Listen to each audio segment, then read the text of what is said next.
வணக்கம் குழந்தைகளா.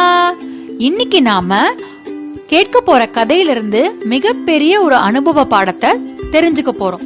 அதுக்கு முன்னாடி கதைக்கு போலாம். இந்த கதையில ஒரு பாட்டியும் பேத்தியும் இருந்தாங்க. பாட்டிக்கும் பேத்திக்கும் சொந்தமா 4 மாடுங்க இருந்துச்சு. இந்த 4 மாடுங்கள்ல இருந்து வர பாலை சந்தையில வித்துதான் அதுல வர வருமானத்து மூலமா பாட்டியும் பேத்தியும் சாப்பிட்டுக்கிட்டு இருந்தாங்க. அது மட்டும் இல்லாம மாடுங்களை பராமரிச்சுக்கிட்டும் வந்தாங்க. வழக்கம் போல ஒரு நாள் பேத்தி பாலை எடுத்துக்கிட்டு சந்தையில வியாபாரம் செய்ய போனான். ஆனா அன்னைக்கு ஏதோ ஒரு காரணத்தினால சந்தை விடுமுறை. கொண்டு போன பாலையெல்லாம் திரும்பி தூக்கி வந்து வீட்டுல வச்சா. அப்ப பாட்டியம்மா சொன்னாங்க, நல்ல வேலைடி, நீ பாலெல்லாம் எடுத்துக்கிட்டு வந்துட்ட. பக்கத்து ஊர்ல ஏதோ பெரிய கல்யாணமா, நம்ம கிட்ட பால் கிடைக்குமான்னு கேட்டாங்க. அதுவும் இல்லாம ரெட்டிப்பு விலைக்கு வாங்கிக்கிறாங்களாண்டி. நல்ல வருமானம் இல்ல. இந்த பாலை பத்திரமா எடுத்துட்டு போய் வியாபாரம் பண்ணிட்டு வா. நம்மளோட பால் நல்லபடியா அவங்களுக்கு பிடிச்சிருந்ததுன்னா நம்ம கிட்டயே தொடர்ந்து வாங்கிக்கிறாங்களாம் அந்த ஊர் மக்கள்.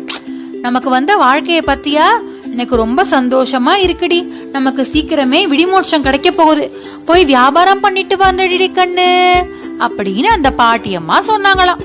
பேத்தியும் ரொம்ப சந்தோஷத்தோட தான் கிட்ட இருக்கிற அழகான ஒரு உடையை எடுத்து சந்தோஷமா உடுத்திக்கிட்டு துள்ளி குதிச்சு பானை முழுக்க பாலை எடுத்து தலையில வச்சுக்கிட்டு பாடிக்கிட்டே போனாலாம்.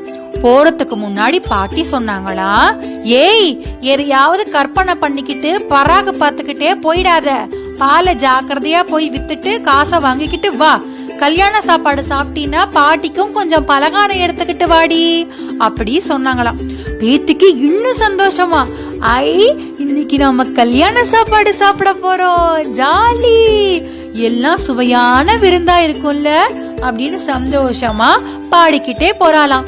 பால் வியாபாரம் நான் செய்ய போகிறேன் அப்படின்னு பாடிக்கிட்டுக்கு பராக்கு பார்த்துக்கிட்டே போறாளாம். அப்ப கொஞ்சம் கொஞ்சமா கற்பனை பண்ண ஆரம்பிக்கிறாளாம். என்ன தெரியுமா, இந்த பாலெல்லாம் ரெட்டிப்பு விலைக்கு வித்தா இன்னைக்கு நிறைய காசு வரும்.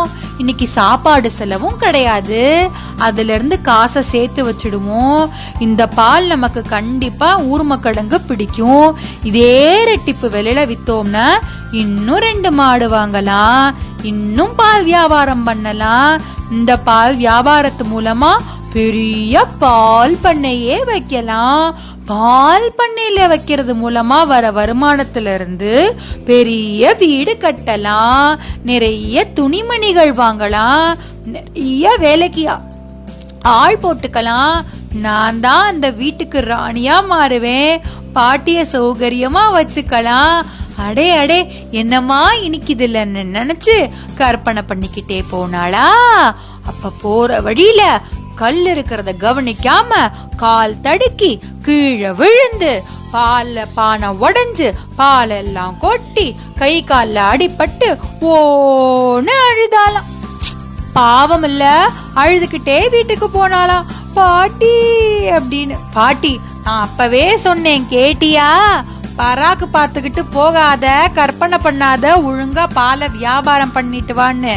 இந்த மாதிரி இப்படிதான் ஒரு செயல் செய்யும் போது அந்த செயல்ல மட்டும்தான் கவனம் இருக்கணும். தேவையில்லாம திங்க் பண்ணோம்னா இந்த மாதிரி மொத்தத்தையும் இழந்துட்டு தான் உட்காரணும். பாட்டி கவலைப்படாத, நான் அவங்க கிட்ட சொல்லி வைக்கிறேன், நாளைக்கு பாலை எடுத்துக்கிட்டு போ அப்படின்னு சொன்னதுக்கு அப்புறம் தான் பேத்தி அழுகியே நிப்பாட்டினாலாம். இப்ப புரியுதா குழந்தைகளா?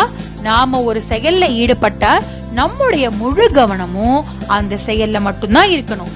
தேவையில்லாம நாம யோசிக்க தொடங்கினோம்னா அந்த செயலும் வீணா போயிடும், எண்ணமும் சரியா இழைச்சு நிக்காது. இதுதான் நாம இன்னைக்கு கத்துக்கிட்ட பெரிய பாடம். இதே மாதிரி இன்னொரு சுவாரஸ்யமான கதையில உங்களை சந்திக்கிறேன். நன்றி.